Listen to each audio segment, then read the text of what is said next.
higher education systems, right? And how to measure the quality of research? So these matrices we must know, okay, research metrics. So I'm going to tell you how the quality of your research is measured by various evaluation tools. This session is slightly technical session, but I would like to go very slow that you should understand each and every point in my presentation. So let's start with the session research metrics.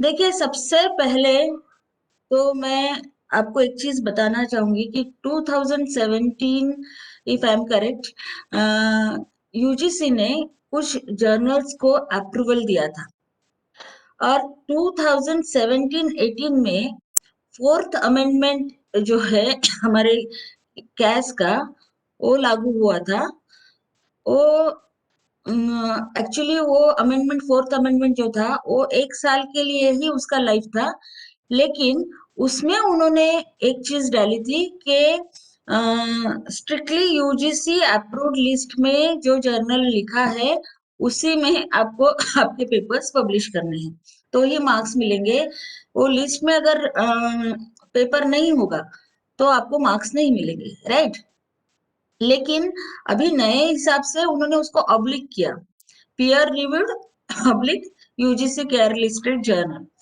अभी UGC approved list को उन्होंने बाद में revise किया and now as on today we have UGC consortium for academic and research ethics that is UGC care and from here from this link you can see the journals which are approved by UGC care.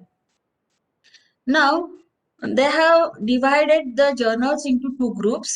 The first group is group 1, that is the journals which are recommended by the committee of UGC care and subject experts. They have verified the credentials of those journals regarding the qualification, regarding the reputed reputedness of that particular journal, and they have recommended and included in group 1. And here is group 2, and group 2 means the journals indexed in globally recognized databases. And here they have taken two global databases, that is first one is Scopus and the other one is Web of Science. I will go very slowly, right? See, you can see the group 1, the coverage of UGC care list, and here science, social sciences, arts and humanities, multidisciplinary Indian languages, and you can also search from here. Okay, this is group 1. So I have searched for social sciences journals. So 302 journals are there, and if you this is the list, and if suppose if you want to view the details of these journals, you can go to this particular link. Okay, and that too in library and information science I have searched it for, and I found 19 journals in UGC care list.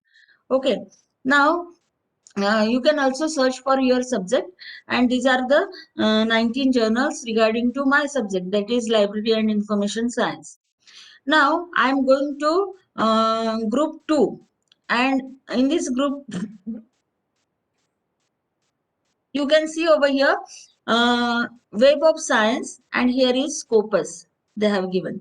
Means all the journals which are indexed by Web of Science and Scopus are included in this group 2. Okay. Web of Science gives you these three major services: Arts and Humanities Citation Index, then Science Citation Index, and Social Science Citation Index. Now, to start with research impact, I would like to tell you one quote given by William Thomson and Lord Kelvin. If you can measure that of which you speak and can express it by a number, you know something of your subject. But if you cannot measure it, your knowledge is meager and unsatisfactory. So this measurement part is very important, right? Now, excuse me, I'm going to talk about research impact. What is the meaning of research impact? Research impact is the effect research has beyond academia. When the knowledge generated by our research contributes to, benefits, and influences the society, culture, our environment, and the economy, it is said to have research impact. यानी हमारा research जो है और उससे जो knowledge generate हुआ है वो इन्फ्लुएंस करना चाहिए सोसाइटी को, कल्चर को, हमारे एनवायरनमेंट को और हमारे इकोनॉमी को, तो वो रिसर्च इम्पैक्टफुल होगा, right? Now what is research impact factor? देखिए, यहाँ पे रिसर्च इम्पैक्ट फैक्टर जो आज के इसमें होता है वो it is based on citation, means आपका रिसर्च पब्लिकेशन कितने लोग साइट करते हैं, तो उसके ऊपर आपका रिसर्च इम्पैक्ट फैक्टर जो है वो बनता है। यानी how much your publication used by other researchers, that measures the impact factor. Now, I'm going to tell you about how it is measured. See, research impact can be measured in terms of the very first one, as I have said, citation impact and impact factor services. These are available. Then journal impact, book impact, individual research impact, and measurement of esteems. These are some criteria of measuring the research impact. Now we will go one by one and we will go into the depth of this subject, right? So, in the very first phase, we will see which are the databases that measure the citation. Okay, see, these many are the databases who measure the citations. The very first one is Scopus, second one is Web of Science, third one is Google Scholar, fourth one is Indian Citation Index, fifth one is ProQuest, Ovid, Jester, then SSRN, that is Social Sciences Research Network, then Philosophers Index is there, Taylor and Francis is there, and somewhat Sage online journals, they also measure the citations. Now, here, one thing you please remember, as far as our research is concerned, these four are very important for all of us. And from NAC purpose, Scopus and Web of Science is very important for all of us. Okay. For individual, you can also go for Google Scholar My Citation Service, and this is for India. That is India's National Citation Index. It is Indian Citation Index. Google Scholar is free to use, but Scopus, Web of Science, and Indian Citation Index is on subscription base.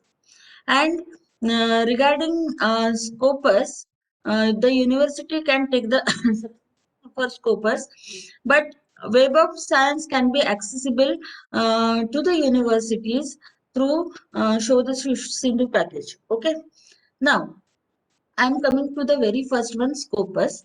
We will take a brief review, the introduction to this particular Scopus database first, and then we will go into the depth, right? See, actually, when you go to Google and search, see, I'm not having subscription of Scopus, right? But when you go to Google, this page will appear for you, and this page you can uh, take down some data, okay? Some rankings also. Now, this is the recent coverage of this Scopus till January 2020. There are over 25,100 titles are there, and over 23,452 are peer-reviewed journals, and this includes 5,500 full open access journals also. Scopus also indexes 294 trade publications, over 852 book series, and over 9.8 million conference papers from over 1,20,000 worldwide events. Okay, so this is actually the recent record of Scopus, and from here you can see this is the percentage given publisher wise, publishers which are indexed in Scopus. See, worldwide reputed publishers are here, like Springer, then Wiley, then Elsevier, Emerald, and Cambridge University Press, IEEE, Sage, and so many. Right now, you can search by your name. See, I have just used my profile, that is Hirvade Mangala, and I have searched in Scopus. So here, uh, these two entries I found, and here you can see there are 9 papers published by me are indexed in Scopus, right? And this is actually the citations received, okay, to these 9 papers in Scopus Index journals, right? So, 20 citations were received, and according to Scopus, my H index is 3. So, these particular things you can take down from Scopus, and these are the 9 papers which are indexed in Scopus. You can see these are the journals, and these many citations the papers have received. Now, you can also see, you can here the search options are given subject area. You can enter your subject and you can take down the details of the journals which are indexed in Scopus. Okay. See here, this Scopus gives you site score, highest percentile, then citations received, then documents available, percentage of cited, then so many. And here, if you want to search for your subject, this is a drop down arrow is given, and you can search for your particular subject. I have searched for library and information science. Okay, and 289 results were found in Scopus. Okay, these many journals of library and information science are indexed in Scopus. In this way, you can search. This is free tool. You can search. And one very important thing I want to share over here, that is Scopus gives you SNIP and SJR values. देखिए, NAC इन चीजों को मांग रहा है. Okay, कि आपके जो faculty publications है उसका SNIP क्या है और SJR क्या है. SNIP is source normalized impact per paper, and SJR is Schemago journal ranking, journal and country ranking. In detail, I will tell you about this, but these two things, these two keywords and concepts you need to remember, right? In depth, I will tell you from where to get this SNIP, SJR and all. And you can quote these values in your publications also if you have published the papers in Scopus Index journals, right? Now we will go ahead. This is one of the journal from Library and Information Science, that is Journal of Information Technology. You can get the things over here and see this is the site score. Okay, site score means the actually impact factor as per the Scopus, because it counts the citations. अभी इसका जो formula है impact factor calculate करने का, वो मैं आपको थोड़े स्लाइड्स के बाद में बताऊंगी जब आप ये सब टूल्स से वाकिफ हो जाओगे, राइट? अभी आगे चलते हैं. This is web of science. You can see this is the page of Web of Science. You can see over here. Clarivate उसे ये करता है. Then here also you can search. देखिए, ये Web of Science जो है उसका access university libraries में है, और कुछ कुछ यूनिवर्सिटीज ने एफिलेटेड कॉलेजेस को भी उसको एक्सटेंड करने के लिए प्रपोजल दिया है. और एक चीज मैं आपको बताना चाहती हूँ कि हमारे जो मतलब HODs है यूनिवर्सिटी के, उनको लोकल कोऑर्डिनेटर्स जो है वेब ऑफ साइंस के, उनके हमेशा फोन आते रहते हैं कि the facility given is under utilised. That means लोग इसे बहुत कम यूज कर रहे हैं. ये इतना अच्छा डेटाबेस आपको मिला है, लेकिन it is totally under utilised.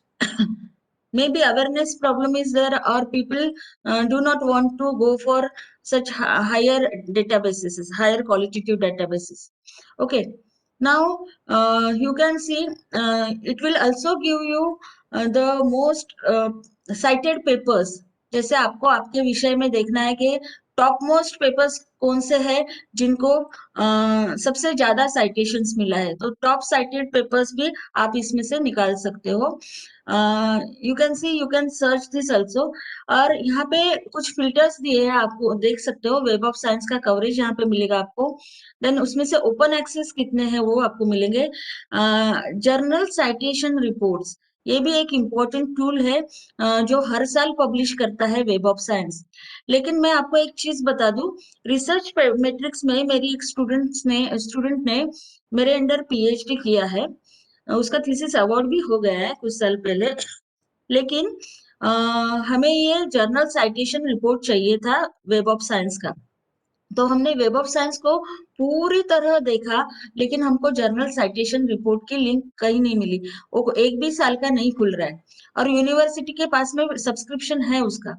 तो हमने उनके जो लोकल रिप्रेजेंटेटिव्स है उनको फोन किया कि हमको इसका एक्सेस नहीं मिल रहा है. तो वो बोले कि ठीक है मैडम, हम नया कोटेशन देते हैं. और उन्होंने 7 lakhs का नया कोटेशन मुझे ईमेल कर दिया. एक्चुअली व्हाट आई थॉट के आईआईटी बॉम्बे के पास में हो सकता है करके. तो मैंने उस लड़की को आईआईटी बॉम्बे की लाइब्रेरी में भी भेजा था कि ये जर्नल साइटेशन रिपोर्ट्स वहां पे होंगे. तो वहां पे भी इसका सब्सक्रिप्शन नहीं था. उसके लिए भी फिर जब उनको बताया गया कि इसका सब्सक्रिप्शन है नहीं, तो ये बहुत इंपॉर्टेंट पब्लिकेशन है वेब ऑफ साइंस का हर साल के लिए, क्योंकि इसमें हर एक विषय के जर्नल्स का इम्पैक्ट फैक्टर उस साल का क्या है वो रिपोर्ट होता है, और जर्नल का रैंकिंग होता है, और टॉप मोस्ट जर्नल उस साल में कौन सा है हर एक विषय में, उसके पूरे जो डिटेल्स है ये रिपोर्ट्स में मिलते हैं. राइट. अभी यहाँ पे मुझे लाइब्रेरी एंड इंफॉर्मेशन साइंस करके सर्च करना है कुछ, तो इस प्रकार से आप सर्च करके पेपर्स भी निकाल सकते हो. You can see, and journals भी आप सर्च कर सकते हो यहाँ पे. These are the scrolling pages. और आपको यहाँ पे सर्विस कौन सी चाहिए वो भी आप देख सकते हो और ये कर सकते हो.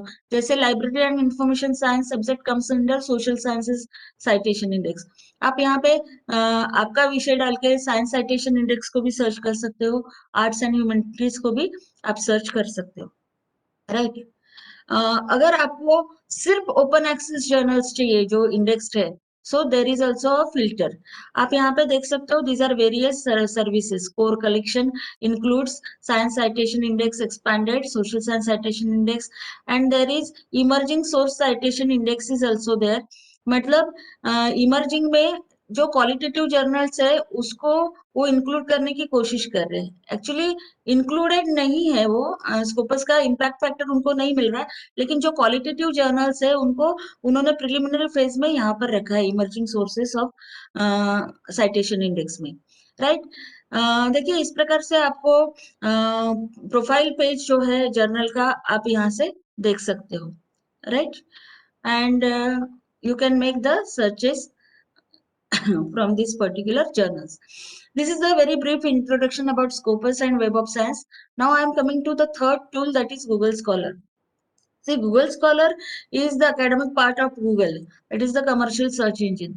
Okay, and here you can see here you will get the additional benefit, that is suppose this is my paper in Google, it is cited by 27 people. Okay, this paper it is cited by 24 people. So in this way, this is additional benefit Google gives you. Google also provides you my citation service, and if you register with my citation service, then this profile will be generated by Google. Okay, see this thing is the paper which is cited by 27. If you click on this, तो ये 27 लोग कौन से है, कहाँ कहाँ आपका paper site हुआ है उसके भी डिटेल्स आपको मिल जाएंगे. और वो अगर अच्छे अच्छे जर्नल्स में लोगों ने आपको रेफर किया है, तो that shows the quality of your research work. Right. और वो बताता है कि मेरे 20 पेपर्स है गूगल स्कॉलर में, और मुझे साइटेशंस मिले हैं 152.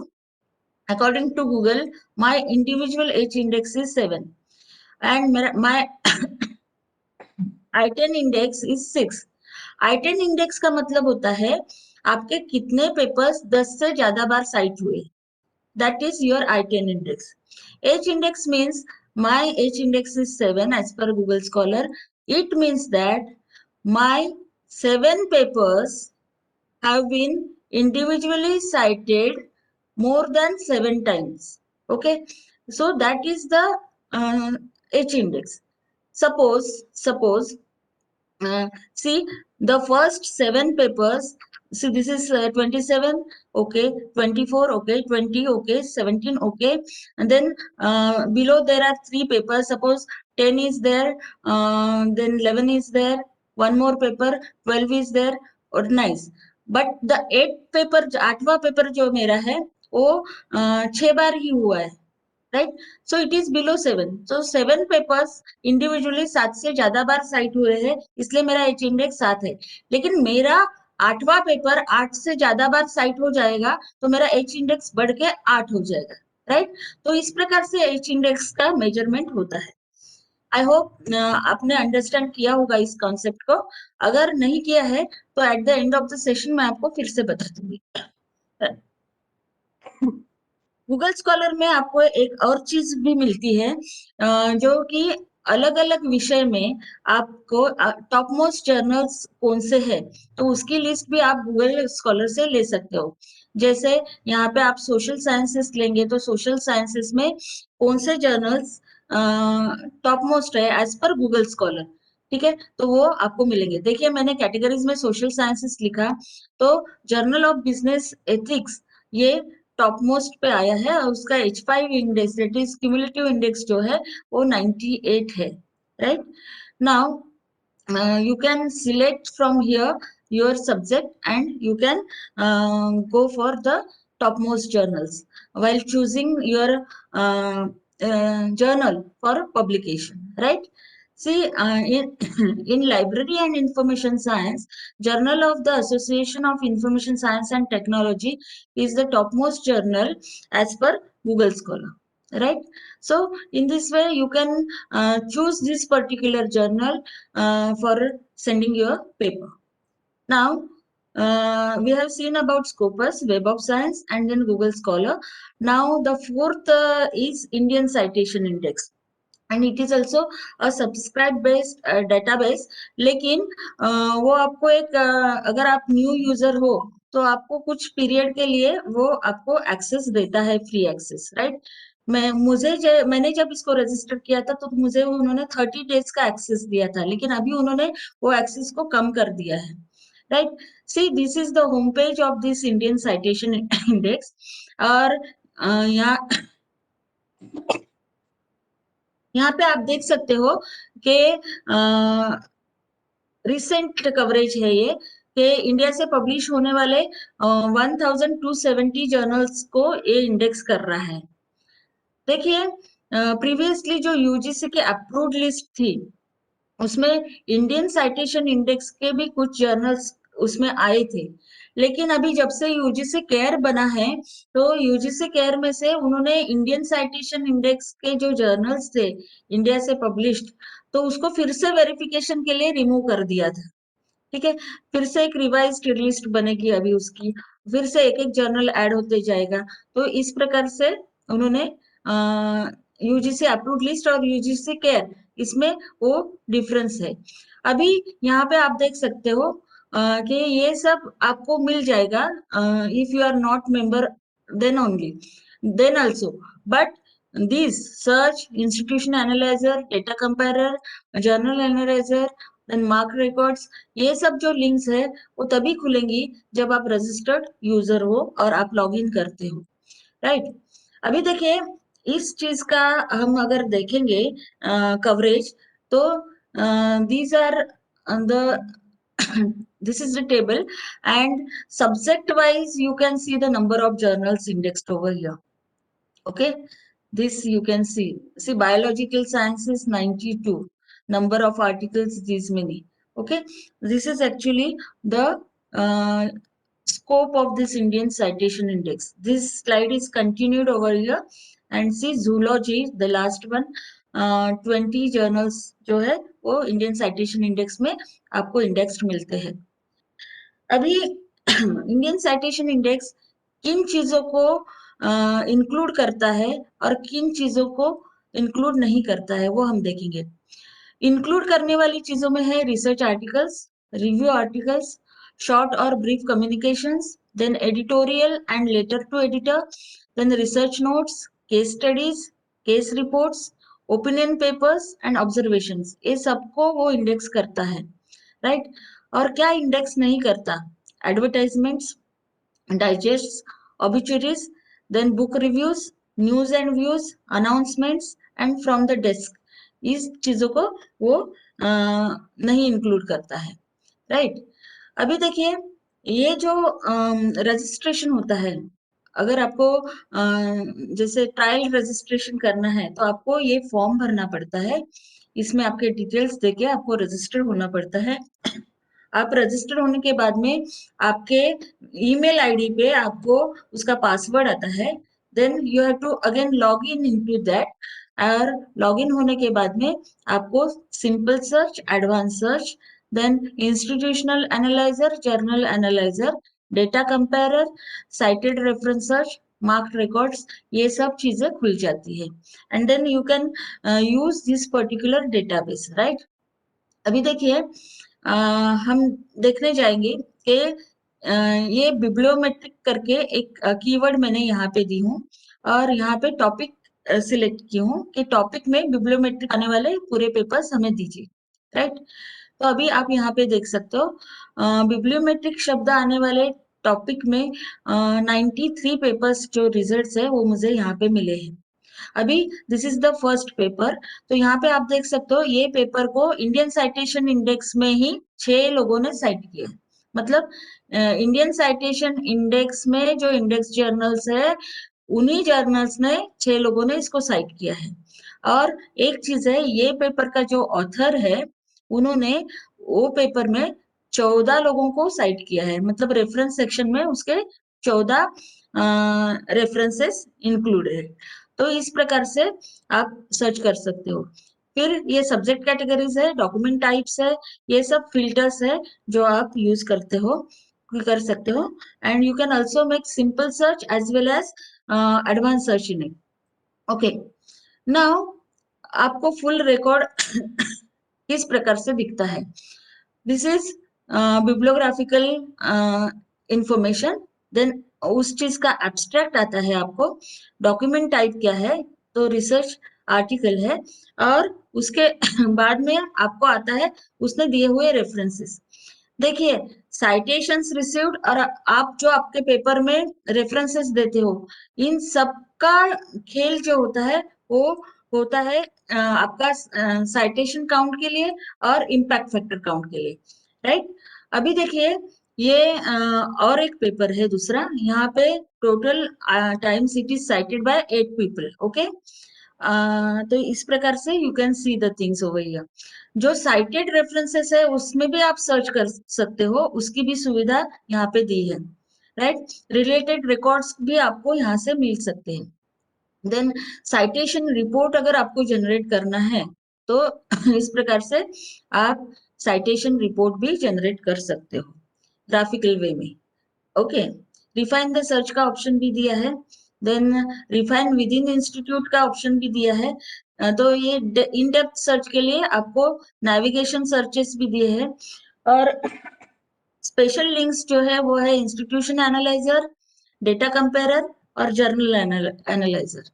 अभी देखिए, ये इंस्टीट्यूशन एनालाइजर में आप कोई भी एक इंस्टीट्यूट का आप पूरा एनालिसिस ले सकते हो यहाँ से।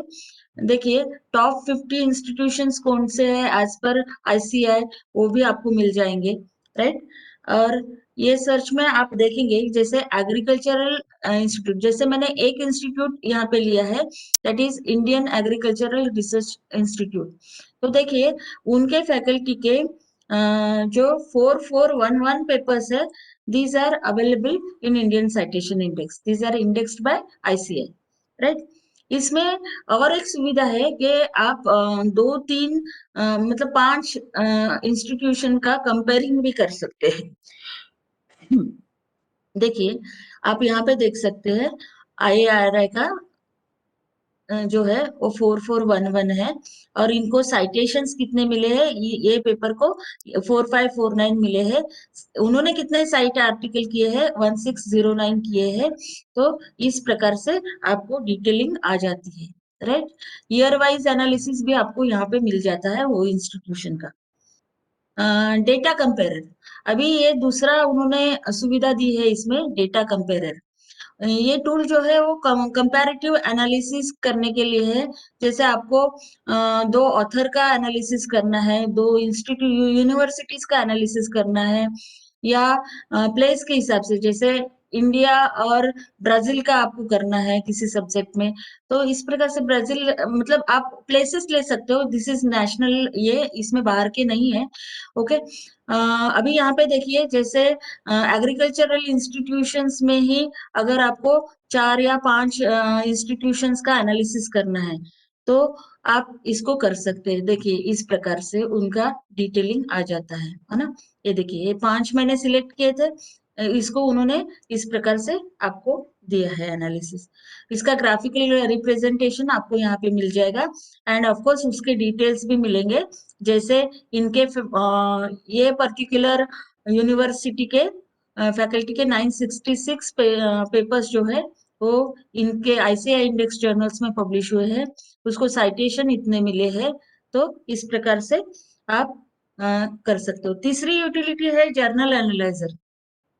ये जो जर्नल एनालाइजर है वो आपको उस जर्नल का परफॉर्मेंस जो है वो एकदम क्विकली देता है थ्रू दिस फैसिलिटी।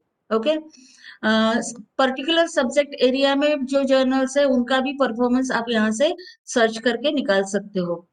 फिर साइटेशन एंड आर्टिकल काउंट्स, ये जो इम्पोर्टेंट इंडिकेटर्स है, ये सब आपको इंडिविजुअल जर्नल्स के यहाँ से मिल जाते हैं। देखिए यहाँ पे आप सब्जेक्ट वाइज आपके जर्नल्स को सर्च कर सकते हो, और कोई भी एक जो जर्नल है, तो उसके जैसे करंट साइंस मैंने चूज किया यहाँ पे, तो करंट साइंस के जो आर्टिकल्स है, ईयर वाइज भी यहाँ पे आप जो है फिल्टर लगा सकते हैं। तो करंट साइंस के इतने सारे पेपर्स है, उसको इतने सारे साइटेशंस मिले, तो इस प्रकार से you will get the whole profile of that particular individual journal. देखिए यहाँ पे मैंने टाइम स्पैन भी सिलेक्ट किया है 2011 से लेके 2016 तक का। ठीक है। सब्जेक्ट कैटेगरी के हिसाब से भी सर्चिंग दिया है इन्होंने, और सब्जेक्ट कैटेगरी में आपको 3 लेवल सर्चिंग पॉसिबल है। जैसे मैंने लाइब्रेरी एंड इंफॉर्मेशन साइंस लिखा, फिर मैंने एकेडमिक लाइब्रेरीज को क्लिक किया, फिर मैंने कॉलेज लाइब्रेरी में आएंगे। तो देखिए ये यहाँ पे आपको कुछ पेपर्स मिले हैं, राइट। एक डेसी डॉग जर्नल का है, एक लाइब्रेरी हेरोल्ड का है। तो इस प्रकार से you can make the searches. और साइटेड रेफरेंस सर्च की भी फैसिलिटी है कि लोगों ने जो साइट किए हैं, तो उसका भी डेटाबेस यहाँ पे अवेलेबल है, और उसमें से भी आप सर्च कर सकते हो। साइटेड ऑथर, साइटेड वर्क और साइटेड ईयर, ये सब ऑप्शंस आपको सर्च के लिए दिए गए हैं, राइट। इस प्रकार से you can make the search. अभी देखिए कितना एक ऑथर के कितने पेपर्स है, and the most cited author कौन सा है, तो उसके बारे में भी आपको यहाँ से डिटेलिंग मिल जाता है। जैसे चंद्र प्रकाश से मैंने अगर सर्च किया, तो चंद्र प्रकाश के हिसाब से जो है वो हमको यहाँ पे कुछ कुछ डिटेल्स आ गए हैं, और भी यहाँ पे स्क्रीन है, साइटिंग आर्टिकल्स उसके 7 है ना। तो इस प्रकार से you can make the searches. और ये 4 जो है मैंने आपको कहा वो बहुत बहुत इंपॉर्टेंट डेटाबेसेस है जो साइटेशंस को मेजर करते हैं। देखिए प्रोक्वेस्ट इज आल्सो अ सर्विस जिसका जो डेटाबेसेस को एक्सेस देता है, और बहुत सी जगह साइटेशंस भी ये करता है। यू कैन सी, जैसे प्रोक्वेस्ट के थ्रू हमको एक डेटाबेस मिलता है, that is LISTA. Then Ovid is there. I would not, I will just give you the brief introduction about this. But one thing you must remember, you should keep practicing on Scopus, Web of Science, Google Scholar, and then Indian Citation Index. Okay, this is Ovid. Then this is Chester. Then SSRN is there. Then Philosopher's Index is there. Okay. Taylor and Francis is also there. Then Sage Online Journals, they are also giving the citations. Then impact factor services. I would like to tell you about the impact factor service providers. देखिए impact factor calculate कैसे होता है. impact factor calculate करने के लिए आपको back जाके पिछले 2 साल का डेटा लगता है. डेटा कौन सा लगता है? कितने पेपर्स वो 2 साल में पब्लिश हुए और उनको वो 2 साल में कितने साइटेशंस मिले. ये डेटा आपके पास में रेडी है तो आप इम्पैक्ट फैक्टर कैलकुलेट कर सकते हो. अभी हम एक काम करेंगे. सेल नाम का जर्नल है, तो वो सेल नाम का जर्नल जो है उसका इम्पैक्ट फैक्टर कैलकुलेट करेंगे 2009 का. ओके, अभी देखिए 2009 में कितने आर्टिकल्स पब्लिश हुए, तो हमको डेटा लगेगा 2008 और 2007 का. देखिए 2008 में सेल नाम के जर्नल में 343 पेपर्स पब्लिश हुए और 2007 में 366 पेपर्स पब्लिश हुए. इसकी टोटल होती है 709 means these are the citable items. These are the citable items. और ये 709 पेपर्स को 2008 में कितने साइटेशंस मिले? 9533, 12554, that comes to 22087. 22087 divided by 709, that comes 31.152. ये हुआ सेल का 2009 का इम्पैक्ट फैक्टर, राइट? 2009 का. देखिए these two are variables. हर साल ये वेरिएबल्स जो है वो बदलते जाते हैं और इसके हिसाब से हर साल इम्पैक्ट फैक्टर जो है वो चेंज होते रहता है. और यही इम्पैक्ट फैक्टर हर साल का चेंज हुआ वो आपको जर्नल साइटेशन रिपोर्ट में मिलता है वेब ऑफ साइंस के. और वो जर्नल साइटेशन रिपोर्ट का ही लिंक यूजीसी ने प्रोवाइड नहीं किया है, सब्सक्राइब नहीं किया है. So that is actually the limitation. और हमने इसके बारे में लिखा भी था, तो उन्होंने जस्ट ये कहा कि सब्सक्रिप्शन के एक्स्ट्रा कॉस्ट लगेंगे करके.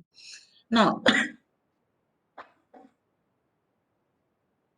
देखिए there are several impact factor service providers. Okay, उसमें से कुछ के नाम मैं आपको बता दूं.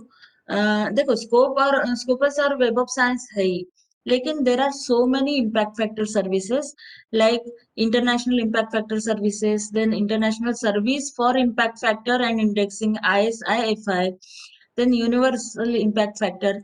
देखिए महाराष्ट्र से कुछ जर्नल्स जो पब्लिश होते हैं तो उनको UIF है. अभी एक चीज यहाँ पे मैं आपको शेयर करना चाहूंगी कि जब भी आप आपके पब्लिकेशन के सामने आपके बायोडाटा में लिखते हो कि इम्पैक्ट फैक्टर है क्या, हाँ 5.2, तो आपको वहां पे लिखना है कि कौन से सर्विस का है. आप अगर लिखेंगे कि UIF 5.2, तो वो लिखना बहुत इंपॉर्टेंट है, बिकॉज UIF का 5.2 आप 0.01 वेब ऑफ साइंस के जर्नल से कंपेयर नहीं कर सकते.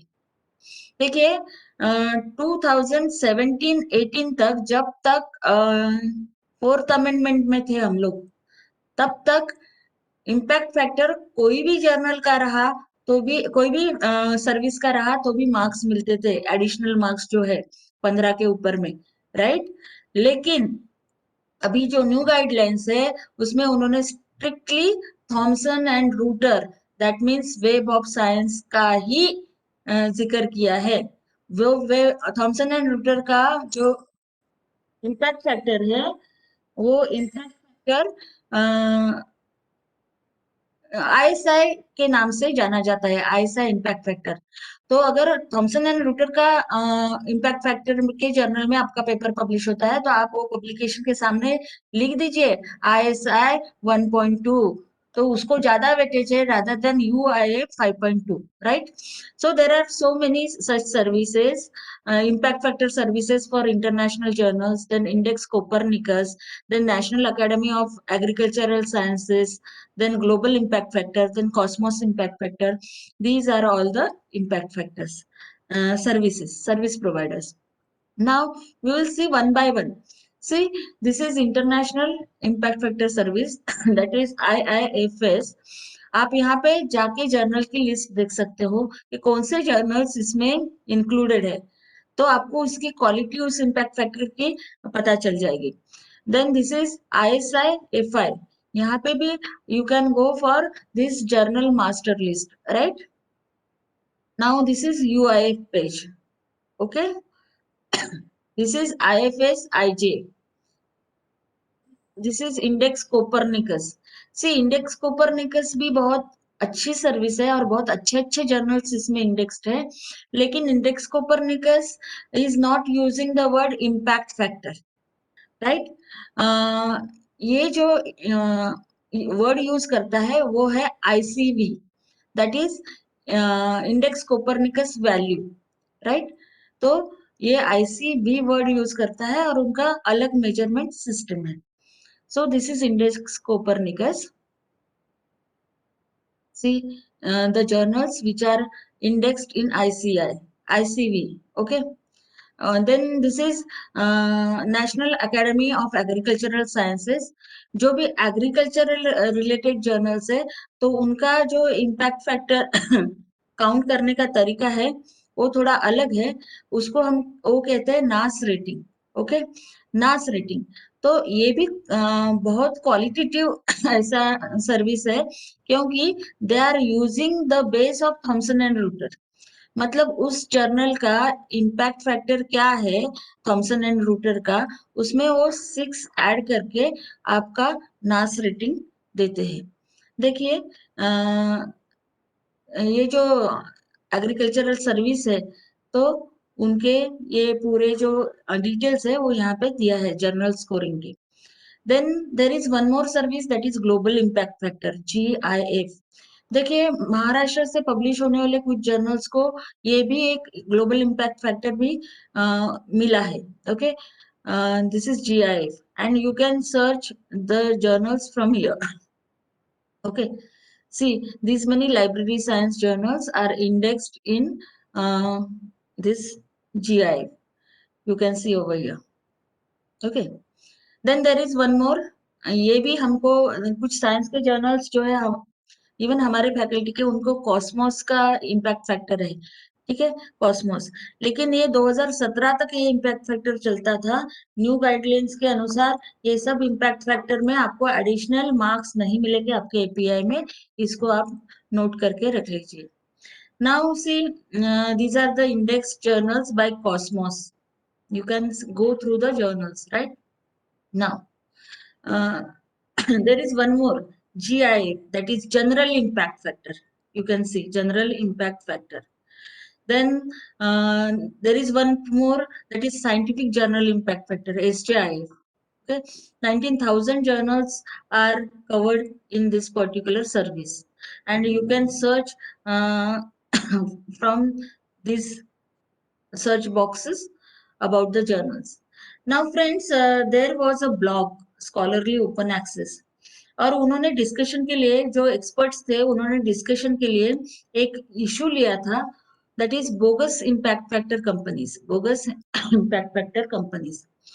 अभी देखिए यहाँ पे एक बहुत इंटरेस्टिंग चीज मिली। देखिए वो कहते हैं the proliferation of predatory open access publishers has created several new and expanding markets. उन्होंने कहा कि ये सब जो अभी पब्लिकेशन इंडस्ट्री हो गई है, उन्होंने कहा it has become a market. One of this is the market for journal rankings, because few predatory publishers are able to earn legitimate journal rankings. Companies have emerged that for a free award bogus impact factors to low quality journals. bogus impact factor companies भी है। अभी उन्होंने कुछ ऐसी 3-4 companies है जिसको bogus करार दिया। उसमें से पहली है global institute for scientific information, और ये JIF देती है जर्नल इम्पैक्ट फैक्टर, ओके? और ये देखिए global institute for scientific information, अभी एक ग्लोबल शब्द अगर आप हटा देंगे तो इंस्टीट्यूट फॉर साइंटिफिक इंफॉर्मेशन जो थी, उसके जो संस्थापक थे वो यूजिन गारफील्ड थे, जिन्होंने सबसे पहले साइटेशन इंडेक्सिंग की शुरुआत की। ये जो साइंस साइटेशन इंडेक्स है, सोशल साइंस साइटेशन इंडेक्स है, ये पहले मैन्युअली बनते थे। ओके। और थॉमसन एंड रूटर ने बाद में इसको ऑनलाइन किया है। इसलिए इनका जो इम्पैक्ट फैक्टर है थॉमसन एंड रूटर का, आज भी institute for scientific information ISI के नाम से ही जाना जाता है। राइट। अभी यहाँ पे ये इंस्टीट्यूट क्या कर रही है, कैसे बोगस इम्पैक्ट फैक्टर जर्नल को दे रही है। देखिए यहाँ पे, this bogus organisation is an obvious appropriation of the former Institute for Scientific Information ISI, which no longer exists now. Its journal impact factor was taken over by Thomson and Reuter. I think this operation is based in India, but they provide no location information on their website and their domain name information is blocked. Okay. तो इस प्रकार से कुछ bogus services है जो fake impact factor देते हैं, तो ऐसे बोगस सर्विसेज से हमें बचना है। ठीक है। देखिए आपके मेल पे हर 2-3 दिन में एक मैसेज आता होगा, send your manuscript to us, और journal is having impact factor 7, 8, 10। Okay. तो वो सब चीजों को जब तक आप वेरीफाई नहीं करते, दैट इज नाउ, तो वेरीफाई करने की जरूरत भी नहीं है आपको, क्योंकि उसके एडिशनल मार्क्स आपको मिलने वाले है भी नहीं। Right. So go for quality journals. Okay, these are all the quality issues. Now, we will see some journal evaluation tools. Okay. Under this, you can see major one I will tell you. देखिए, journal citation report जिसके बारे में मैंने कहा कि ये it is published by web of science, Thomson and Reuters. Okay, हर साल पब्लिश करता है, और वहां पे हर साल उनके जितने भी जर्नल्स इंडेक्स्ड है वो सबका citation report, new impact factor, ये सबको वो रिपोर्ट करता है, ताकि, और रैंकिंग भी करके देता है, ताकि आपको पता चले कि टॉप मोस्ट जर्नल आपके विषय में कौन सा है, ताकि आप आपका पेपर अच्छे बड़े जर्नल को भेजें। दूसरा है, based on the same line, Scopus भी अपना साइटेशन रिपोर्ट हर साल पब्लिश करता है, and it is known as Scopus journal analyser. Right. और ये स्कोपस तो सब्सक्राइब डेटाबेस है, लेकिन बेस्ड ऑन स्कोपस ये दो, SCImago journal and country rank, that is SJR, and SNIP, that is source normalised impact per paper, ये दो services जो है वो स्कोपस डेटाबेस पर आधारित है, and these two are available under open access. इसके लिए आपको स्कोपस की सब्सक्रिप्शन की आवश्यकता नहीं होती। Okay. Then there is one more, that is ABCD journal rating list, European reference index for humanities, then Australian something MLA directory of periodicals, वो भी आपको कुछ ये देती है, रैंकिंग्स देती है। देखिए हमारे लिए इम्पोर्टेंट है JCR, then Scopus Journal Analyzer, then Schemago and SNIP. These four are very important for all of us. सबसे पहले हम देखेंगे JCR। देखिए ये 2019 का जर्नल साइटेशन रिपोर्ट का एक पेज मुझे मिला है यहाँ पे, तो वो मैंने आपको दिखाने के लिए लाई। तो यहाँ पे देखिए जर्नल की ऐसी ऐसी ऐसी ऐसी रैंकिंग होती है, अलग अलग सब्जेक्ट की अलग अलग रैंकिंग होती है। Then you can see impact factor उस साल का यहाँ पे कैलकुलेट करके वो देते हैं। देन और बाकी भी पैरामीटर्स है जिसको इन डेप्थ जाने की हमें अभी जरूरत नहीं है। ठीक है। देखिए ये 2018 का डेटा फिल्टर है, ये आप देख सकते हो, जर्नल इम्पैक्ट फैक्टर। यहाँ पे एक और वो यूजेन फैक्टर करके भी एक देता है, वो इसके ऊपर डिपेंड रहता है। This is Eigen factor service is free for this web of science. Right. Now you can see this is Scopus journal analyser. तो स्कोपस जर्नल एनालाइजर का ये पेज है, उसमें आप देख सकते हो ये जो पूरा चीजें है ये आपको मिल जाती है। और based on this Scopus database there is one service that is SJR, that is Schemago Journal and Country Rank, और इसका काउंट आपको वहां पे लिखना पड़ता है आपके पब्लिकेशन के सामने, अगर आपका जो पेपर है वो स्कोपस इंडेक्स जर्नल में पब्लिश हुआ है तो। देखिए इस प्रकार से it is free service. Suppose आपका पेपर ये पर्टिकुलर जर्नल में आया है तो आपको SJR ये कोड करना है। अभी देखिए SJR का उन्होंने 4 क्वाड्रेंट्स बनाए हैं, मतलब उन्होंने जर्नल्स को 4 विभागों में बांटा है। जैसे टॉप मोस्ट जर्नल्स जो है वो आते हैं Q1 कैटेगरी में, उससे कम वाले आते हैं 25% Q2 कैटेगरी में, और नेक्स्ट 25% आते हैं Q3 में, और लास्ट 25% आते हैं Q4 में। तो आपका जर्नल Q1 में है, मीन्स बहुत ही ज्यादा वो रेप्यूटेड जर्नल है, क्वालिटेटिव जर्नल है, राइट। अभी देखिए मैंने यहाँ पे सर्च किया social sciences, library and information sciences, और मैंने यहाँ पे ईयर लिया है 2018, राइट। तो इतने सारे जर्नल्स हमारे विषय के आए। देखिए आप देख सकते हो SJR 3.476 Q1 category, Q1 category, Q1 category, ठीक है, ये टॉप मोस्ट जर्नल्स है। और आप यहाँ पे देख सकते हो टोटल साइट्स यहाँ पे दिए हैं, टोटल डॉक्यूमेंट्स यहाँ पे दिए हैं उन्होंने, और इस प्रकार से आप वो डाउनलोड कर सकते हैं। अभी देखिए मैंने यहाँ पे एक और वर्ड ऐड किया, इंडिया। तो इंडिया के 3 जर्नल्स मुझे मिले यहाँ पे, डेसीडॉक जर्नल, एनल्स और journal of digital information management published from India. लेकिन आप यहाँ पे देखेंगे डेसीडॉक जर्नल Q2 में आ रहा है SJR के हिसाब से, एनल्स Q3 में आ रहा है, और this comes in Q4 category, right. तो लाइब्रेरी साइंस का ये है, और इनके H indexes as per Scopus इतने हैं, है ना। तो इस प्रकार से you can take the data. Now we will see one by one, that is DESIDOC journal. तो उसके डिटेल्स आ गए, आपको होम पेज पे जाना है तो आप यहाँ से जा सकते हैं। And its H index as per Schemago is 8, scopus analysis, sorry. uh, Here graphical representation also is given. Then second one is annals, H index is 9, you can see over here. And अगर आप Scopus में research productivity country के हिसाब से देखना चाहते हैं तो आप यहाँ पे देखेंगे फर्स्ट नंबर पे यूनाइटेड स्टेट्स है, चाइना सेकेंड नंबर पे है, and India is on 9th position. You can C over here India is on 9th position. उनके इतने सारे डॉक्यूमेंट्स है, इतने सारे साइटेबल आइटम्स है, इतने सारे साइटेशंस मिले हैं, and you can see as a country उसका H इंडेक्स जो है स्कोपस का 570 है। ओके, देखिए this is all the details regarding India, right. अभी ये ग्राफिकल रिप्रेजेंटेशन उन्होंने बहुत अच्छे से दिया, सब्जेक्ट वाइज भी दिया है यहाँ पे। नाउ यू कैन सी मैंने यहाँ पे social sciences, library and information science लिखा, और स्पैन लिया 1996 टू 2018। तो उसके यहाँ पे भी सब्जेक्ट वाइज भी India is on 9th position. आगे चलते हैं।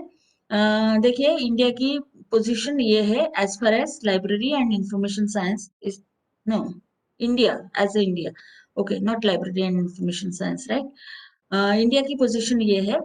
अभी सोशल साइंसेस को किया मैंने, तो सोशल साइंसेस का इंडिया का SJR रैंकिंग आप देख सकते हो, साइटेशंस पर डॉक्यूमेंट 4.61 है। तो इस प्रकार से ये जो स्कोपस का या स्कीमेको का जो ये है वो आप देख सकते हो, ठीक है। ये जो जर्नल रैंक इंडिकेटर जो है वो कैलकुलेट करने के लिए उनका एक अलग फॉर्मूला है, वो फॉर्मूला के डीप में हम नहीं जाएंगे अभी। SNIP value is also one of the metric use by this Scopus database, right. अभी कुछ और भी इवेल्यूशन टूल्स है, उसके डिटेल्स में मैं नहीं जाऊंगी, because this two only are very important for all of us, right. ABCD है, देन थॉमसन ISI है, देन एरी है, these are all the things. Now I am coming to book impact. Book का impact evaluate करना है तो किस प्रकार से करना चाहिए। जैसे उसमें भी इम्पैक्ट फैक्टर जैसे है वो साइटेशंस है, और वो बुक इम्पैक्ट के लिए ऐसा कोई हमने बुक का इम्पैक्ट फैक्टर वगैरह ऐसा नहीं देखा है, फैक्टर वगैरह नहीं देखा है उसमें। लेकिन कुछ सर्विसेज है, जैसे गूगल स्कॉलर में कुछ बुक्स है, गूगल बुक्स में कुछ है, और ई बुक लाइब्रेरी जो है वो उसका मतलब एडिटेड बुक्स का जो है वो ये करती है, इम्पैक्ट कैलकुलेट करती है। See, there are book review databases are also there. जैसे Factiva, then Google Books, Jester, and Project Muse, ProQuest, Web of Science, Scopus, ये इनके भी इसमें बुक रिव्यू डेटाबेसेस है। नाउ इंडिविजुअल टूल्स कौन से, इंडिविजुअल रिसर्चर के रिसर्च इम्पैक्ट के टूल्स, जैसे मैंने आपको कहा कि इंडिविजुअल का एच इंडेक्स होता है, इंडिविजुअल का साइटेशन इंडेक्स भी तैयार हो सकता है, लेकिन इंडिविजुअल का इम्पैक्ट फैक्टर नहीं होता। Impact factor is a terminology which is used only for journals, right. अभी इंडिविजुअल के लिए गूगल स्कॉलर है, there is one more software Publish or Perish, then Scholarometer है, वेब ऑफ साइंस तो है ही, स्कोपस है, एच इंडेक्स प्रेडिक्शन है, and altmetrics is a measurement, right, new measurement. Now H index के बारे में मैंने आपको यहाँ पे बताया कि H index is an author level metric that attempts to measure both the productivity and citation impact of the publications of a scientist or scholar. The index is based on the set of scientists' most cited papers and the number of citations that they have received in other publications. उसके बाद में सम alternative indices जो है वो हम देखेंगे। जैसे H index के कुछ प्रॉब्लम्स है, लिमिटेशंस है। क्या होता है, एक प्रत्येक व्यक्ति का, इंडिविजुअल का एक एज होता है रिसर्च प्रोडक्टिविटी का, और वो एज में वो बहुत सारा पेपर पब्लिश करते हैं, लेकिन धीरे धीरे धीरे धीरे वो पेज जो है वो कम होते जाती है। तो ऐसी केस में क्या होता है, जब तक आप पेपर लिखते रहेंगे तब तक आपका एच इंडेक्स बढ़ते रहेगा। तो सपोज आपके अगर 10 पेपर है तो आपका एच इंडेक्स 10 के ऊपर जाएगा ही नहीं, राइट। भले आपके 10 पेपर को 100 साइटेशन है, तो ये थोड़ा सा लिमिटेशन है। तो उन्होंने थोड़े से उसमें कुछ मॉडिफिकेशंस किए हैं। तो M index, then H1 index, HI index, then universal H index, G index, ऐसे उन्होंने कुछ अल्टरनेट इंडाइसेस भी सजेस्ट किए हैं। उसको इतने डीप में मैं आज नहीं कवर कर सकती हूँ, क्योंकि there are so many other things also I want to show you, right. देखिए, ये जो गूगल स्कॉलर है इंडिविजुअल ये करता है, this is free service. Then publish and Perish is open source software है, it is also free to use. Scholarometer जो है ये एक free web browser web. Web of साइंस और स्कोपस के बारे में मैंने आपको बताया। एच इंडेक्स प्रेडिक्शन जो है वो कोनराड कोर्डिंग और उसके कलीग्स ने ऑनलाइन टूल के स्वरूप में उन्होंने प्रेडिक्शन टूल बनाया है। or altmetrics, that these are non-traditional metrics proposed as an alternative to more traditional citation impact metrics. ये non-traditional metrics है, ये अभी न्यू थिंग है अल्टमेट्रिक्स। क्योंकि अभी देखिए हम पूरा डिजिटल वर्ल्ड में से जुड़े हैं। हमारा जो कंटेंट है जो पहले प्रिंट फॉर्मेट में था वो अभी सोशल मीडिया पे आ रहा है, राइट। सोशल मीडिया प्लेटफॉर्म्स जो है वो स्ट्रॉन्ग होते जा रहे हैं, तो उसके लिए भी कोई मेजरमेंट टेक्निक होना चाहिए, राइट। तो कुछ अल्टमेट्रिक्स के बारे में मैं आपको सबसे आखिर में बताऊंगी। Let me finish with researcher profile. देखिए, आप एक बहुत अच्छे रिसर्चर हो और आपके पेपर्स बहुत अच्छी अच्छी जगह पब्लिश हो रहे हैं, तो you should go for creating your research profile in various services, right. जैसे you should enroll yourself to Socrates, then Vidwan database, then researcher IT, this researcher ID is for Thomson and Reuters web of science. Then my citation Google में आप register हो जाइए। Then Scopus author identifier में आप आपका profile दे दीजिए। Then open researcher and contributor ID में भी आप आपका प्रोफाइल क्रिएट कर सकते हैं। See this is Vidwan is the database and it is maintained by INFLIBNET, right. आप इसमें खुद का प्रोफाइल जो है और रजिस्टर कर सकते हैं, ताकि किसी को कोई रिसोर्स पर्सन की जरूरत पड़ी कोई एक टॉपिक पे, they can go to this particular database and see who is working on that particular topic, right? So this is Vidwan database, you can see. And subject wise, you can see the experts profile are available over here. Then this is Vidwan. देखिए ये INFLIBNET के ex director है doctor Jagdish Arora ji, है ना। तो उनका एक profile आप यहाँ से व्यू कर सकते हैं। Then these are some more profiles. Then you can see this is the profile of Dr. Mohan Kherde, that is University Librarian of SGB Amravati University. Then you can see his profile is now open to you, आप देख सकते हो इसको। And this is the my colleagues with one ID 68202 Shalini Jitkar, and like that you can search for the experts in various subjects from this, and you can also enroll yourself in these things, ताकि आपकी पहचान भी digital world पे पूरे world wide हो जाए, right. Then Scopus author identifier में भी आपको जो है यहाँ पे रजिस्टर होना है। ऑर्किड आईडी जो है वो आपको करना है।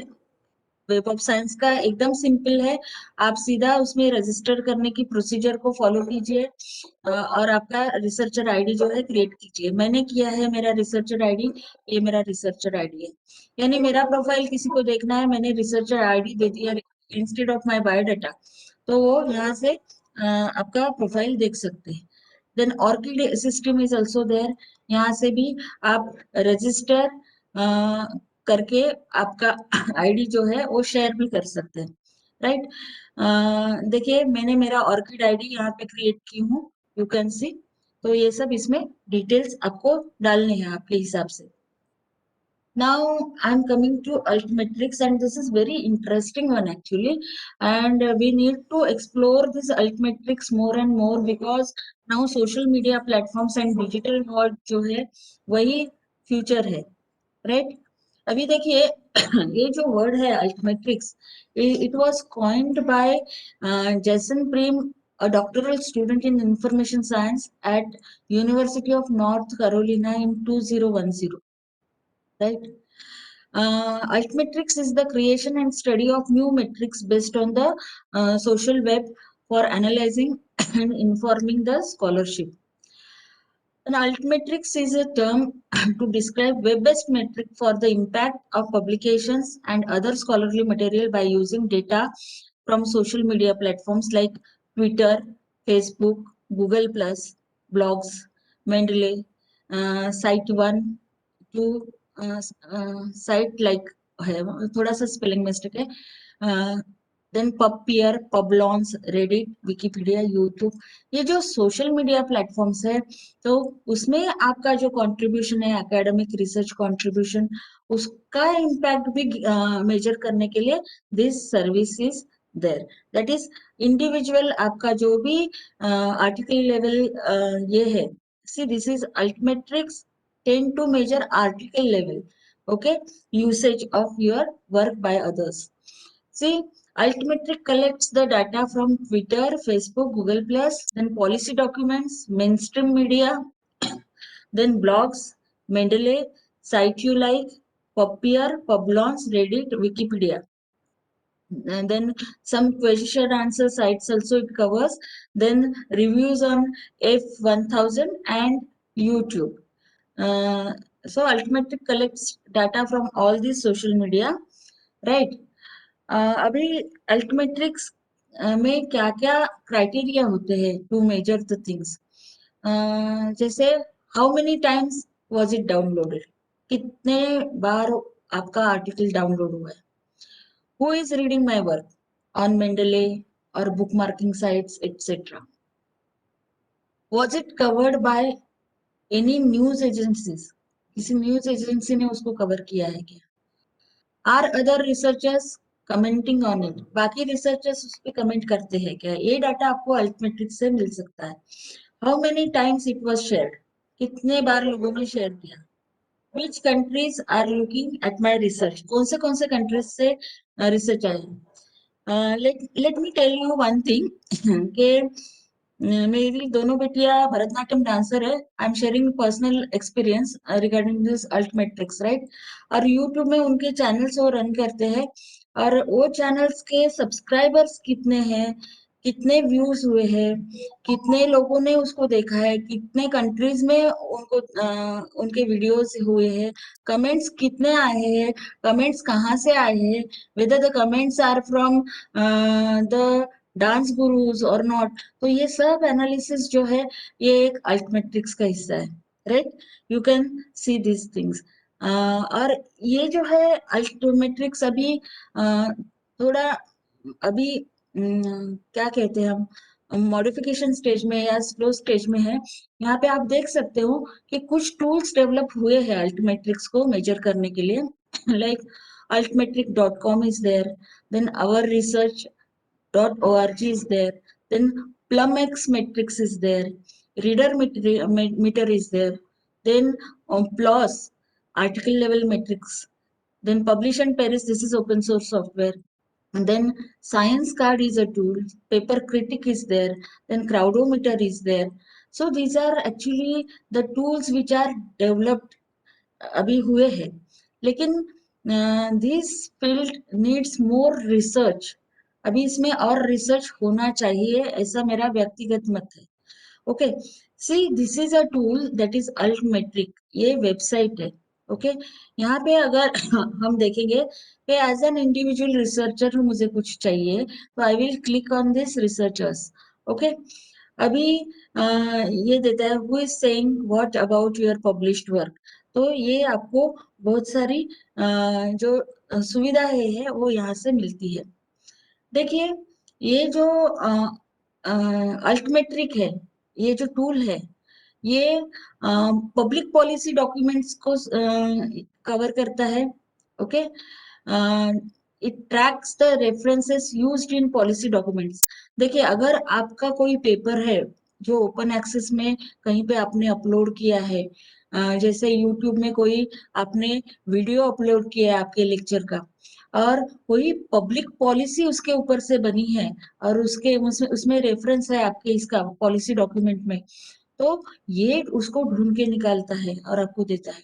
देन मेन स्ट्रीम मीडिया को भी वो ट्रैक करता है, और it gives high profile coverage from over 2000 outlets around the world. Then online reference managers जैसे मेंडले, इनको भी वो फॉलो करता है।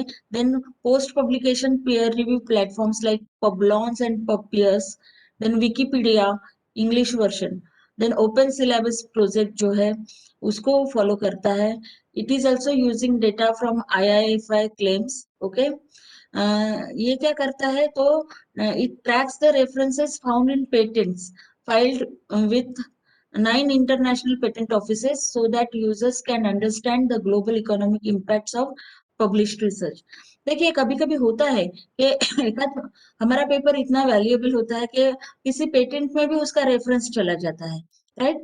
तो ये जो altmetric.com है, वो आपका अगर किसी पेटेंट में किसी और ने साइट किया है आपके किसी पेपर को, तो वो ढूंढ निकालता है। देन किसी ब्लॉग्स में जो है, the system scans a manually curated list of over 9000 academic and non academic blogs every day. मतलब ये सिस्टम जो है अल्टमेट्रिक की, वो इतने सारे एकेडमिक और नॉन एकेडमिक ब्लॉग्स में स्क्रॉल करता है और स्कैन करता है और citations निकालता है।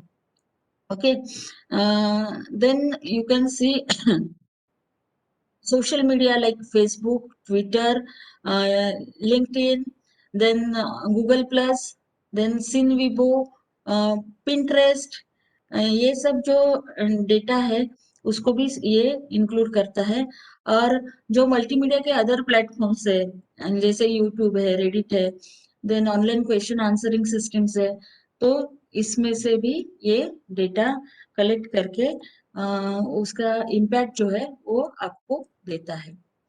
ये और एक है प्रोजेक्ट, तो उसमें आप यहाँ पे देख सकते हो, it is our research .org project. Then Plum Analytics भी है, आप देख सकते हो यहाँ पे, Plum metrics provides insights into the ways people interact with individual pieces of research output, right? So this is also one of the uh, site. अभी ये जो है, ये कैसे मेजर करता है impact PlumX? Based on citations, then उसका usage कितना हुआ, कितने लोगों ने उसको कैप्चर किया है, कितने लोगों ने मेंशन किया है, और सोशल मीडिया में उसका क्या स्टेटस है। तो ये 5 कैटेगरीज में वो आपका इम्पैक्ट जो है वो कैलकुलेट करता है। ठीक, देखिए यूसेज में क्या क्या आता है, कितने लोगों ने क्लिक किया, कितने लोगों ने डाउनलोड किया, कितने लोगों ने व्यू किया, ठीक है। वीडियो प्लेस, मतलब वीडियो कितने लोगों ने प्ले किया है। कैप्चर में आता है bookmarks, then code forks, favourites, readers, watchers. और यहाँ पे मेंशंस में जैसे blog posts, comments, reviews, Wikipedia, references, news media. So all these things are going now. This is also one of the page I found, that is for crowdsourcing research impact, reader meter. Okay. देखिए reader meter is a mashup visualising author level and article level metrics based on the readership of scholarly publications by a large academic population. You can go to this also, and you can take down the things from reader meter. Okay. Then there is one more, assessment of impact with article level metrics. आप यहाँ पे देख सकते हो, citations, then academic and social metrics. This is also one of the tool. Then PLOS is also one of the tool. It also measures the impact of research. देखिए यहाँ पे COVID-19 मैंने यहाँ पे दिया है कीवर्ड। ओके, तो प्लॉस में 2 जर्नल्स है, ये देखिए यहाँ पे, और ये कुछ सिलेक्टेड आर्टिकल्स है, आर्टिकल्स। तो हर आर्टिकल को अगर आपने क्लिक किया तो वो कुछ आपको प्लॉस व्यूज कितने हुए, प्लॉस के पीडीएफ कितने डाउनलोड हुए, एक्सएमएल डाउनलोड कितने हुए, और टोटल यूसेज कितना हुआ, ट्विटर पे उसका क्या स्टेटस है। तो इस प्रकार से it gives you the data. देखिए आप यहाँ पे मैट्रिक्स डेटा में जाएंगे तो आपको और डिटेल में आपको उसके डाउनलोड्स और सबके बारे में डिटेल्स मिलेगी। This is open source software that is publish and perish. तो इसमें भी आप ट्राई कर सकते हो दिस इंडिविजुअल रिसर्च इम्पैक्ट के लिए। Science card is also there, you can also go to this science card. Okay. Then paper critic is also there, one of the tool, तो वो भी आप यहाँ से देख सकते हो। And Crowdometer also you can try. As I have already told you, this field needs research, more research. Okay, so with this comment, I conclude my second session over here. Thank you very much for uh, listening patiently, and I hope I could give you something very important today. Thank you so much. I'm stopping the sharing now, and if you have any questions, you may ask. It will be my pleasure to answer. Thank you, madam, for such an informative session and quite exhaustive one also. So, friends, if you have hello. any query, yes, yes, yes yes madam. yes, sir, पूछिए। Madam ये impact factor जो होता है, ये कौन सा count करना है, जिस ईयर में पब्लिश होता है पेपर, या कैश को जिस ईयर में अप्लाई करते हैं उस समय? देखिए मैं आपको एक चीज बताती हूँ, जैसे कि मैंने क्लियर किया कि हर साल का इम्पैक्ट फैक्टर अलग होता है, या राइट? तो यस मैडम। हाँ, तो क्या करना है आपको कि इम्पैक्ट फैक्टर 2009 का कैलकुलेट करने के लिए 2007 और 8 का लेते हैं ना, या राइट? तो या उस वक्त 2009 का जो इम्पैक्ट फैक्टर रहेगा आपके 2007 और 8 के पेपर्स के लिए। एक्चुअली इम्पैक्ट फैक्टर रहेगा आपका 2009 का, समझ में? अच्छा लेकिन क्या है, अपने पास में उतने टूल्स अवेलेबल नहीं है और उतना अवेयरनेस भी थोड़ा कम है। इसकी वजह से हम जो रिसेंट है उसको क्लेम करते हैं, जो आज है। देखिए, जैसे मेरा पेपर है पब्लिश हुआ है 2010 में, तो 2010 में, तो जो 2010 का जो इम्पैक्ट फैक्टर जो है वो कब आएगा? 2012 में। 12 में या राइट, समझ में आया? यस यस यस मैम हाँ, तो ये जो SJR और SNIP जो मांगते हैं ना, वो ईयर वाइज मांगते हैं। लेकिन हम लोग क्या करते हैं कि आज हमको जहां से मिला उसका इम्पैक्ट फैक्टर कोट करते हैं, या आज की इशू नहीं तो प्रिंट फॉर्मेट में आप देखेंगे ना, तो प्रिंट फॉर्मेट में उस ईयर का इम्पैक्ट फैक्टर दिया रहता है, प्रिंट ओके फॉर्मेट में मैम दिया रहता है उधर। मतलब ठीक जिस है, ईयर में अपन कैश के लिए अप्लाई कर रहे हैं हाँ, उसी समय का यूज करना है अभी फिलहाल तो उसी समय का यूज कर रहे हैं सब लोग।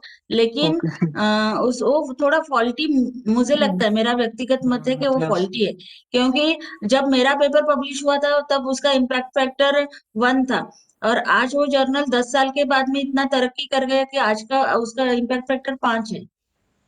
या वो डिफरेंस तो है वही तो आज तो नहीं ना मेरा पेपर पब्लिश हुआ है, तो लॉजिकली स्पीकिंग जो है, आपको इम्पैक्ट फैक्टर उस साल के ही लेने हैं लॉजिकली। लेकिन मतलब maybe it is my personal opinion, क्योंकि वो प्रैक्टिस फॉलो नहीं की जाती है। Okay madam thank you madam second question था मेरा before appointment date assistant professor appointment होने के पहले जो मेरे पेपर्स है 10 पेपर है उसका कोई हाँ, वैल्यू कुछ बेनिफिट मिलेगा क्या फायदा है उसका आपको सिलेक्शन के लिए मिलेगा सर, कैश के लिए नहीं हाँ मिलेगा। वो तो हो गया चलो सिलेक्शन के हायर पोस्ट के लिए, एसोसिएट के लिए अप्लाई करते हो तो आपको मिल सकता है, सिलेक्शन या के लिए, नॉट फॉर प्रमोशन। हाँ, मैडम अपने यूनिवर्सिटी का कैश के संबंधी डायरेक्शन नहीं निकला जहां तक है ना जैसे अमरावती यूनिवर्सिटी डायरेक्शन निकला है लेकिन उसकी डिटेलिंग नहीं है।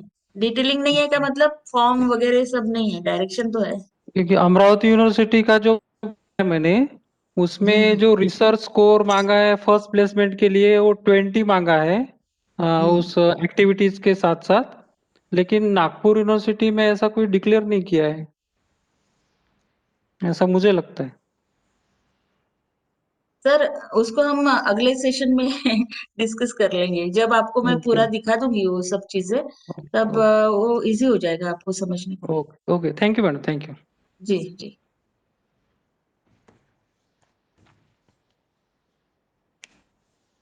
मॅडम म्हणजे खूप छान सगळे मॅट्रिक्स तुम्ही घेतले त्याबद्दल धन्यवाद.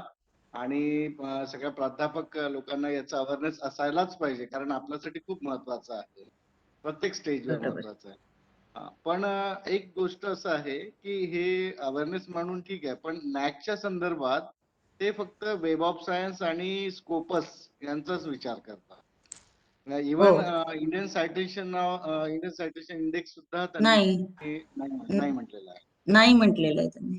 हा मग अशा वेळेस आपल्याला जास्तीत जास्त आपले वेब ऑफ सायन्स आणि स्कोपस मध्येच यायला पाहिजे फोकस मध्ये बिकॉज जास्त जायला पाहिजे, इन्स्टिट्यूशनल म्हणजे रिप्रेझेंटेशन त्याचं जास्त होतं असं मला वाटतं. जास्त होईल. इन्स्टिट्यूशनचा एच इंडेक्स वाढेल त्याने. हा येस कारण कारण इन्स्टिट्यूशनल इंडेक्सिंगच विचारतात ना ते आणि फक्त ते दोन्हीच विचारतात तेच त्याच्यामुळे विचारतात. जास्त स्कोपस आणि चालेल. वेब ऑफ सायन्सच त्यांनी रेकग्नाइज केलेलं आहे सध्या नॅक वाल्यांनी, नॅक येस पॉइंट येस ऑफ व्ह्यू. आणि नॅशनल रँकिंग जी आहे एनएफटी ची जी आहे त्याच्यात सुद्धा दोनच याच विचारले म्हणजे जे त्याच्यामध्ये इंडियन दोनच वेब ऑफ सायन्स आणि स्कोपस हे दोनच स्कोपस, विचार. हा हो, ते दोनच विचारलेले आहेत. आता नागपूर विद्यापीठाचा पण SSR गेला ना, तर आम्ही पाहिलं त्याच्यामध्ये, तर त्यांनी फक्त स्कोपस डेटाबेस आणि त्याचेच पेपर्स मागितले होते आम्हाला, बाकी काही मागितलं नाही त्यांनी. आणि त्यांचं ते कॅल्क्युलेशन पण त्यांचं सेपरेट कॅल्क्युलेशन आहे. Number of separate citation calculation of the web of science, number of citation of the Scopus and divided by Scopus 100 असं त्यांनी मागितलं. फॉर्म्युला दिलेला आहे. हा हा yes. Right. Any more questions? Chat box मध्ये okay. Ma'am, I think नाही आहेत questions. So thank you ठीक आहे so ना. much, ma'am. On behalf of all the participants, I extend my heartfelt thanks to respected Dr. Hirwade madam for sharing her valuable knowledge and insight towards these two topics. Madam, both the sessions were very informative. So thank you so much, ma'am. Thank you. Thank you. Thank you. Thank you all participants. Thank Thank you, you. madam. Thank you very much. Thank you. Thank you, ma'am. ठीक है ma'am. Thank you, ma'am. Thank you. Friends, आप लोगों के लिए एक instruction है, वैसे मैंने व्हाट्सएप ग्रुप में भी डाला है. आज आप चला लियो Preeti. Yes ma'am, yes ma'am. Thank you ma'am. Thank you. Friends, am I audible? Yes, ma'am. Yes, ma'am. Okay. Yes, ma'am. Yes, ma'am. आज आप लोगों के लिए 5 क्विजेस डले हैं, जिसमें कल के 2 आशीष लिंगे सर ने जो सैम्पलिंग का सेशन लिया, उसके बाद इमोशनल इंटेलिजेंस, आज का प्लेगरिज्म और रिसर्च मैट्रिसेस, ये 4 क्विजेस तो है कल का और आज का मिला के. और सनसनवाल सर ने आपका रिसर्च के ऊपर इंट्रोडक्शन टू रिसर्च और बेसिक्स ऑफ रिसर्च पे लिया था, जिसका वीडियो तो मेरे पास नहीं है क्योंकि उस दिन रिकॉर्डिंग नहीं हो पाया था. गूगल मीट पे आपने वो लेक्चर अटेंड किया था, तो उसके भी 5 या तो 10 क्वेश्चंस ही है, लेकिन वो गूगल फॉर्म के फॉर्मेट में है. ऐसे total 5 quizzes you have to solve for today. उसमें से मैंने 3 क्विजेस की डेडलाइन आज शाम तक रखी है और 2 क्विजेस जो है वो कल तक भी सबमिट कर सकते हैं. बट डायरेक्टली क्विज सॉल्व करायला जाऊ नका, पहले वीडियोस देख लीजिए और उसके बाद क्विज सॉल्व करिए. या तो अगर सारी चीज़ें क्लियर है आप लोगों की, उसके बाद ही क्विज अटेम्प्ट करिए. अगर आज नहीं सॉल्व हो सकते हैं पहले 3 भी, तो आप उसको भी टाइम लीजिए कि कल तक उसको सॉल्व करें, लेकिन अच्छे से सॉल्व करना है. Okay, thank you madam. Thank you madam. Fine. अजून एक और एक अनाउंसमेंट है, लीव मत करिए. और एक अनाउंसमेंट है, कल अपने दोनों अलग अलग सेशन से, मतलब अभी जैसे 2 कॉन्जिक्यूटिव एक ही रिसोर्स पर्सन ने पढ़ाया, वैसा कल नहीं रहेगा. कल अपना एक सेशन है IPR पे, इंटेलेक्चुअल प्रॉपर्टी राइट्स पे, और दूसरा लेक्चर है टाइम मैनेजमेंट. तो जो अपना 12:30 बजे का टाइम मैनेजमेंट का सेशन है, that is a group activity. जैसे अपन फेस टू फेस टीचिंग में भी ग्रुप्स बना के कुछ एक्टिविटीज परफॉर्म करते हैं, वैसे लाइव भी वेबएक्स पे ग्रुप्स बनाए जाते हैं. तो वो अब मैं कल बताऊंगी आप लोगों को ग्रुप्स कैसे बनाने हैं. और रिसोर्स पर्सन आपको कुछ टॉपिक्स देते हैं, तो आपको आपके ग्रुप में डिस्कस करके फिर उसको प्रेजेंट करना है या तो बोलना है. ये कल का दूसरा सेशन में बता रही हूँ. कल जो 12:30 बजे सेशन है, डॉक्टर शाइनी चीब मैडम कंडक्ट करेंगे ऑन टाइम मैनेजमेंट. उस सेशन में आपको कुछ ग्रुप एक्टिविटी दी जाएगी, सिंपल ग्रुप एक्टिविटी रहेगी. तो इसमें ग्रुप्स बनाए जाते हैं ऑनलाइन मीटिंग में भी, तो वो अपन कल परफॉर्म करेंगे. ठीक है, तो कल अपने 2 सेशंस रहेंगे. First session will be on IPR, that is intellectual property rights, and second session will be on time management. That is a group based activity. Okay? Okay. So now you can take the break of some time and then you can start with your quizzes. Fine? So bye bye, have a good day. We will meet on tomorrow in the morning for 8 AM for yoga class. Yes, ma'am. Thank you. Okay. Yes, ma'am.